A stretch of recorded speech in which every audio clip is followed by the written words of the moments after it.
Kami dari kelompok 8 akan menampilkan sebuah video yang berjudul tentang asal-usul nenek moyang bangsa Indonesia.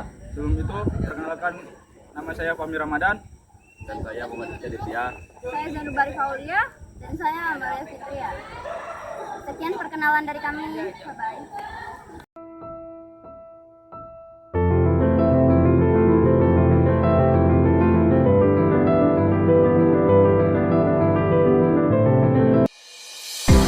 Indonesia terbentuk akibat berbagai proses geologi yang terjadi selama jutaan tahun. Indonesia terdiri dari sekitar 17.000 pulau-pulau yang tersebar di sekitar wilayah Kepulauan Nusantara. Indonesia terletak pada pertemuan tiga lempeng tektonik besar, yaitu lempeng Eurasia, lempeng Indo-Australia, dan lempeng Pasifik.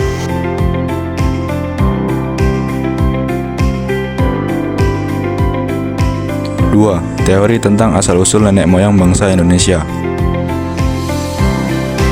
Ada 4 teori tentang asal-usul nenek moyang bangsa Indonesia, yaitu: pertama, teori Out of Africa. Menurut teori Out of Africa, nenek moyang bangsa Indonesia berasal dari Afrika, tepatnya di tanduk Afrika atau di daerah sekarang mencakup negara Somalia, Ethiopia, Eritrea, dan Djibouti. Mereka menyebar ke seluruh penjuru bumi sejak 200.000 tahun yang lalu, baik melalui jalur darat maupun laut. Migrasi keluar Afrika disebabkan krisis pangan, terutama karena kekeringan yang berkepanjangan. Teori ini diperkuat oleh bukti DNA. Cetak biru DNA menunjukkan bahwa sebagian besar proses evolusi berlangsung di Afrika. Teori Out of Africa mulai diragukan kebenarannya sejak penemuan fosil Homo neanderthalensis di Gua Spanyol pada 1941. Kedua, teori Out of Yunan.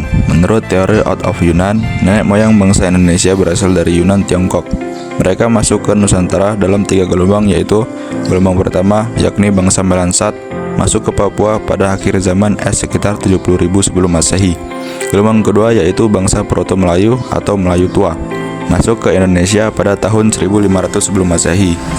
Mereka mewarisi kebudayaan Paleotikum yang disebut kebudayaan Bakson Huabins. Gelombang yang terakhir yaitu bangsa Deutero Melayu atau Melayu Muda masuk ke Nusantara sekitar tahun 300 sampai dengan 400 sebelum Masehi. Mereka masuk ke Nusantara dengan tingkat kebudayaan yang lebih maju lagi. Mereka mewarisi kebudayaan Perunggu yang disebut kebudayaan Dongson. 3. Teori Nusantara. Menurut teori Nusantara, asal-usul bangsa Indonesia adalah dari Indonesia itu sendiri. Manusia purba yang ditemukan di Indonesia adalah Meganthropus paleojavalensis, Gigantopithecus erectus, dan jenis Homo wajakensis, Homo soleensis, dan Homo floresiensis. Menurut teori Nusantara, orang Indonesia merupakan keturunan Homo soleensis dan Homo wajakensis.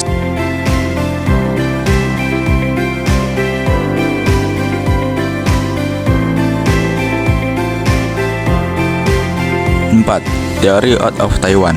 Menurut teori Out of Taiwan, nenek moyang bangsa Indonesia berasal dari Taiwan. Hasil analisis kebahasaan menunjukkan induk bahasa yang digunakan suku-suku di Indonesia adalah bahasa Austronesia, bahasa yang digunakan oleh penduduk Taiwan. Penutur bahasa Austronesia sendiri merupakan bangsa maritim yang menghabiskan banyak waktu untuk berkelana dari pulau satu ke pulau lainnya. Selain budaya maritim, budaya lain yang dibawa nenek moyang bangsa Indonesia dari Taiwan diantaranya bercocok tanam. Budaya maritim memungkinkan mereka menyebar sampai ke wilayah jauh, sedangkan budaya bercocok tanam memungkinkan mereka membangun hunian yang menetap di tempat-tempat yang baru.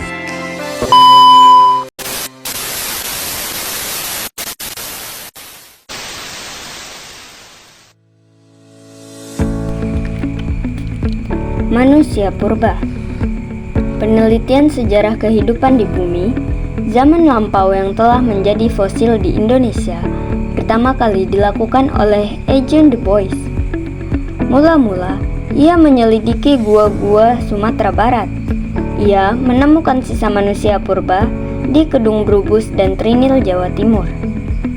Temuan Du Bois yang pertama diumumkan adalah fosil atap tengkorak Pithecanthropus erectus dan Trinil yang ditemukan pada tahun 1891.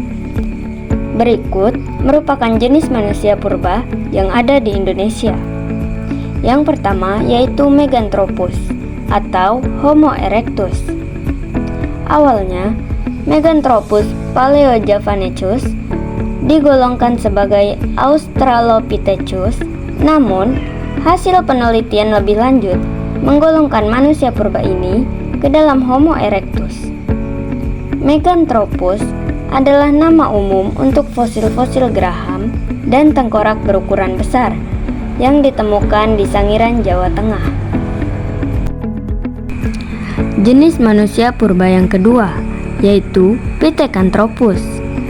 Fosil manusia purba jenis ini ditemukan oleh Dejen de Bois di Desa Trinil, Kabupaten Ngawi, Jawa Timur pada tahun 1891. Manusia purba ini memiliki ciri-ciri umum sebagai berikut. Memiliki tinggi badan berkisar antara 165 hingga 180 cm dengan tubuh dan anggota tubuh yang tegap. Kedua, ia memiliki alat pengunyah yang tidak terlalu kuat, tidak memiliki dagu, dan memiliki hidung yang lebar dan masih banyak ciri umum lainnya. Manusia purba yang ketiga yaitu Homo. Fosil manusia dari genus Homo adalah Homo wajokensis dan Homo floresiensis. Temuan fosil manusia modern awal yang paling tua di Indonesia adalah fosil Homo. Fosil tengkorak manusia wajak ditemukan pertama kali oleh B.D. van Rietkotten di Campur Darat, Jawa Timur pada tahun 1889.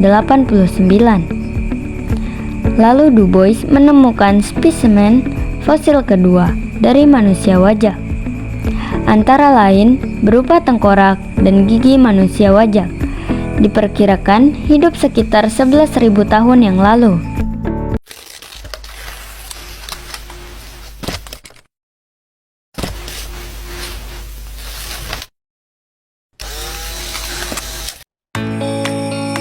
Corak kehidupan dan asal-usul budaya manusia pada masa praksara Indonesia. Zaman praksara dibagi menjadi masa berburu dan mengumpulkan makanan, meramu tingkat sederhana, meramu tingkat lanjut, dan masa bercocok tanam. Yang pertama yaitu meramu tingkat sederhana. Zaman ini disebut zaman batu tua atau Paleotikum. Masa ini diperkirakan terjadi antara munculnya manusia purba pertama sampai sekitar 12.000 tahun yang lalu. Makanan manusia purba pada masa ini bergantung sepenuhnya pada alam dengan berburu dan mengumpulkan makanan. Hasil budaya yang ditemukan pada masa ini antara lain tapak pribas, alat sepi, pelakis, dan alat tulang. Yang kedua, meramu tingkat lanjut. Zaman ini disebut zaman batu tengah. Diperkirakan terjadi antara 10.000 sampai 2.500 tahun yang lalu atau pada masa Holocene.